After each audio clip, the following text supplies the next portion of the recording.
We spend all day reviewing cameras, but this is the fun part.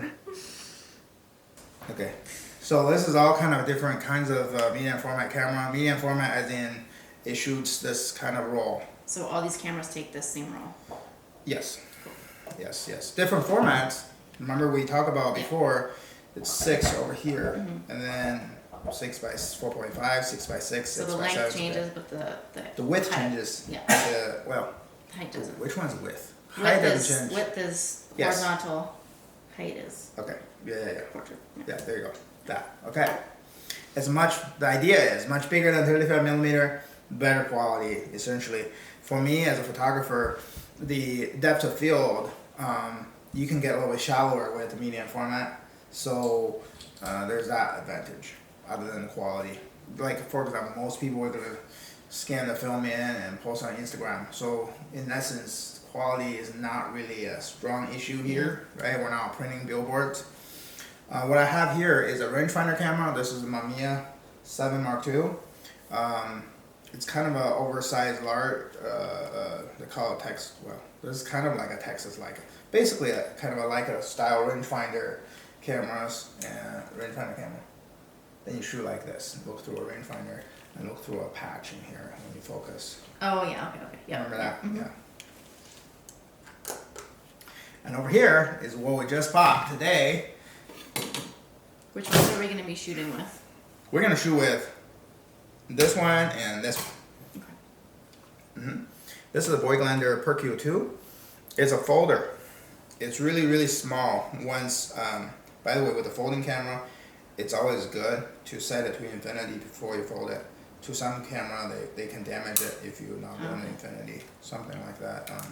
But it's really small, go in the pocket pretty well. But the problem is this Voigtlander is you're gonna have to set the distance by yourself because it doesn't have a rangefinder to tell you when it's in focus when it's not.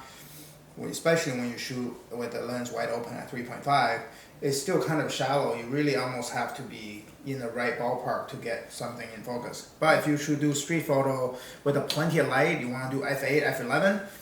I will say if I go to New York, do a street shoot at f11 at a hot summer noon, just shooting random people, I probably preset it to like say 5 feet or 6 feet and just square it, shoot it away. Yeah. What's nice because it's fast. You don't have to like focus and takes the time. People recognize you're taking pictures. Yeah. That's the whole point. It's gone. So the magic is always you shoot when people are not really aware of you.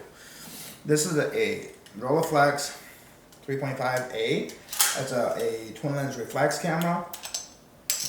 This one also I like this for street because most of the time you focus like this, less obtrusive. Like if you're in the street, somebody shoot you like this, I don't know, you just feel like they're not like this, right? Yeah.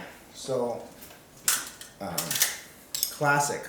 A lot of few famous photographer I know, at one time in their life they used. This is a 3.5A. It's also very cheap. I think you can get these for about $300-400. Nice. With a Rolleiflex, that's cheap. Because if you do 2.8 version, it's over 1,000. Something, have with a good quality version. This one has a Zeiss Tessar lens, which is a 4-element lens. Schneider makes the same lens for the same model. So I like Tessar. It's a little contrasty, has a Tessar look. It's a 4-element lens. Same thing with Voigtlander. It's a 4-element lens. This is a color scoper. A lot of people buy the Perkeo II because for the lens. You get off track so easily. I am. Okay, so let's square it away. So let's see this. So what we have here is Mamiya RB67 ProS and Fujifilm GX680. So both camera back in the day were used by professional photographers and a lot more common with Mamiya. I think it's also because it's a little bit smaller. A lot of portrait and wedding photographer use them, and it's a little portable. I mean, they're still much bigger than a Hasselblad, but what can offer is a lot of the picture that's presented to the client are never a square. It's always a rectangular format. And with Mamiya RB67 or RZ67, which is a similar camera with the electronic shutter, everything electronic, is that the ability to shoot not a square format, plus you can also rotate it back like this. So you don't have to, because this is, you know, this camera shoots non-square. That means if you do square format, I mean, it's hard to focus like this, right? Everything's upside down. Yeah, yeah. So by rotating this, feature. yeah, you don't have to even take the camera off the tripod. You can just rotate it, and then all of a sudden you have a different format, which is cool. I know somebody likes to mainly shoot horizontal pictures, which is I wonder about. I want to try it myself. Because he was saying, yeah. like everything. Like if I shoot a picture of you standing, horizontal. Because he thinks that horizontal. Landscapes, huh? Yeah, because he's thinking that horizontal shots, if I want a vertical, I can crop the side and get the vertical. Yeah. And if I want horizontal, there you go. Yeah. Whereas if I shoot a 2 for vertical, 1 versus, yeah. then you can't do horizontal. But I also think another reason why horizontal is nice is if you use a camera-mounted, top-mounted flash, it's always nice to have the flash on top and throw the shadows back this way, versus if you turn the camera, the shadow will be on the other side. Yeah. Be a little bit, you know, and then somebody popped a flash when you see the shadow like that. I got sidetracked again. You did? Yeah, I did. So Bose camera has a very similar design. Well, I did mention that the RB67 is way more popular than the Fuji. Partially because, I don't know why it's more popular, because back in the day, the price-wise, I think the Fuji is a little bit more, but not that much. I don't know. They're both bellow-style camera. What that means is they can focus very close, and the lens doesn't have a focusing mechanism built in, so lens just a lens. So your focus really is using a bellow, kind of like a view camera, but you can shoot it very close, which is really, really nice. My personal favorite is this, the Fuji right now, because it's actually cheaper now to buy a used one than this. And if you can find one that's complete, that's the point. The key is you have to have a complete camera. What that means is on this Fuji, you need to have the back, well, similar with Mamiya, but one more thing on the Fuji you need to have is this battery pack here. The battery pack,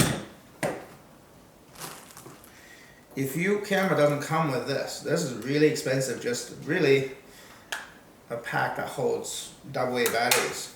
I think you can download a model from Thingiverse to 3D print one of these, because really, I mean, you just want enough voltage across these two to power the camera. So, but I've seen these things, this little box sold for over $150. I don't know why, right? It's because it's vintage and they're probably, yeah, less supply maybe. One thing about this Fuji that's over the Mamiya too is it actually also allow you to let's see here. There you go. You can do a little bit of a tilt and shift, and that will help you with the horizontal. You can also swing the camera too to give you a different perspective. that's cool. Yeah. And the most important I like is the fact that it has a hot shoe on top. That means I can put a camera on top, a flash on top, and shoot, give you that poppy flash look without worry about holding the flash or tell the camera, just do that. But again, most important thing is to make sure you have this battery pack and make sure it works. The lens itself is also cheaper than Mamiya too, believe it or not. This lens, the lens is mounted on a kind of a lens board system on this, whereas on the Mamiya, it's kind of a mount, yeah. I see there. So what you do is where's our dot right here?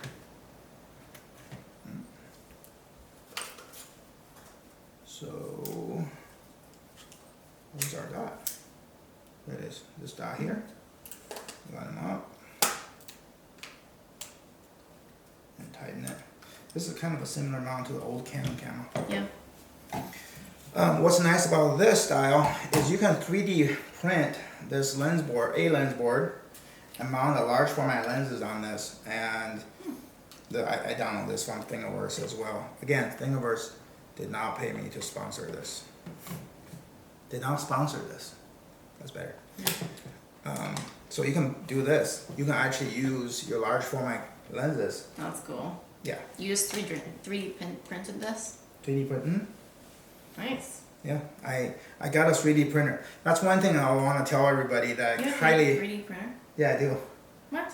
Yeah, highly recommend if you play with the old cameras and you want to modify stuff. I think a 3D printer is a good tool. I want to print something on All right, let me know which one you want to print. it. Like, not for a camera, just like Little something. figurines or Yeah. something. Okay, I can print you something. I print some the Venus, like the statue. It's cool. It's cool.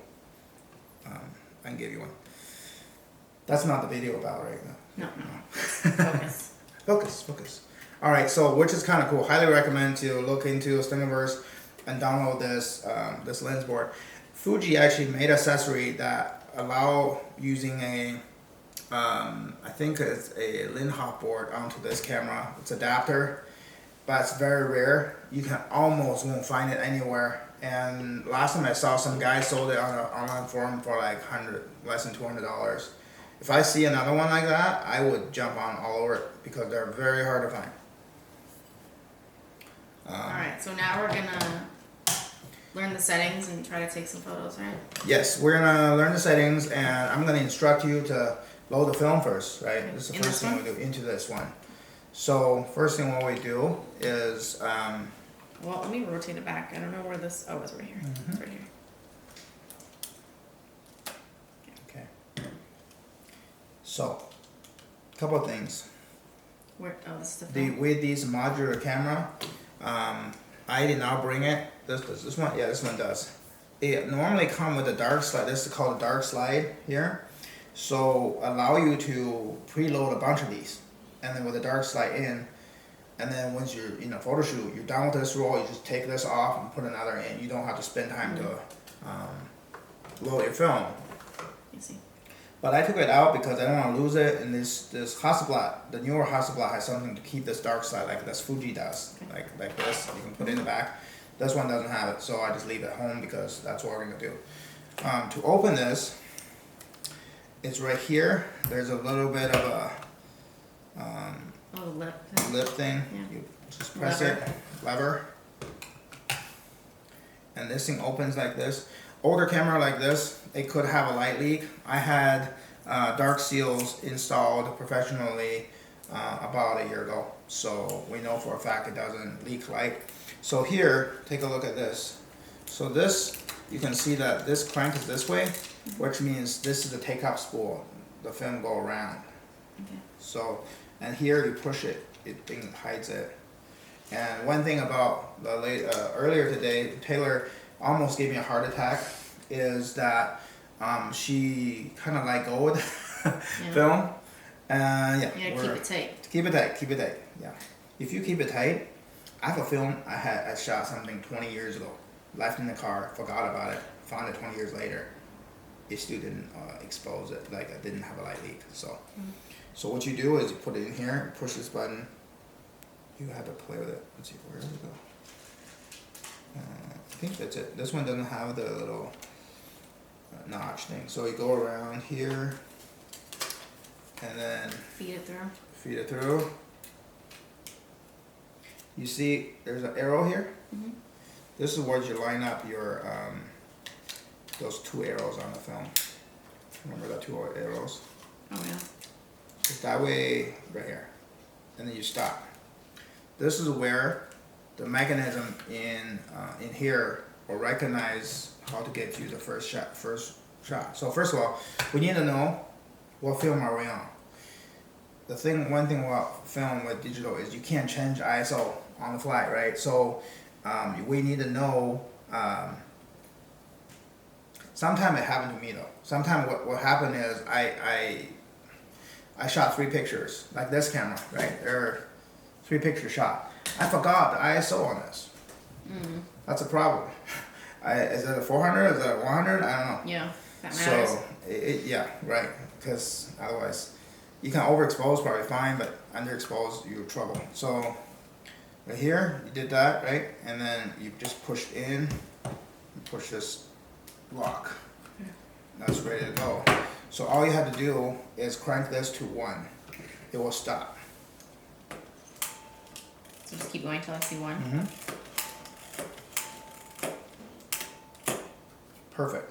So we're ready to go on this one. Okay. Excited or not? Yes. Okay. One thing about the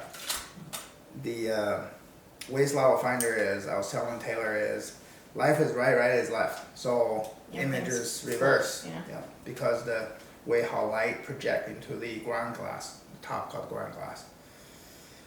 Other than that, you know, at first you won't get used to it, but as you shoot more and more, you kind of get used to it. Because compositionally, kind of important to, you know, kind of getting a better idea of what is a final, you know, image will look like. So on this camera, the shutter button is right here on the corner, on the bottom here. It'd be cool to film through this and like finish the talk video. Wouldn't that be cool? Yeah. You want to try it? Okay, let's try it.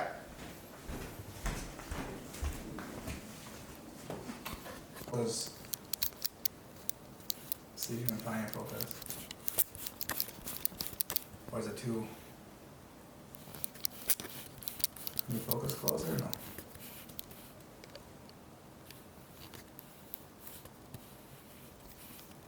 Now I have to be like far away. So, Miss Taylor, do you have any questions for me? What the hell am I doing? I don't know. Yes, you do. Oh, yes, we're gonna shoot with this. Okay. Do you wanna shoot in the backyard or would you like to do? I do by the window because it's warm and then we get natural light. So. Okay.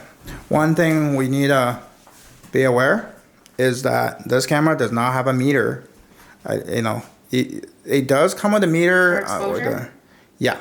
Okay. So all we need to do is need to grab our handheld meter. We spent all day reviewing cameras, but this is the fun part.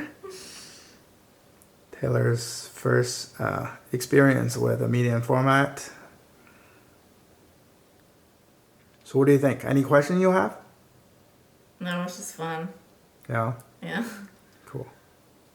I actually like this, so it's cool with the camera. Can you put your left hand like on the bottom of the camera?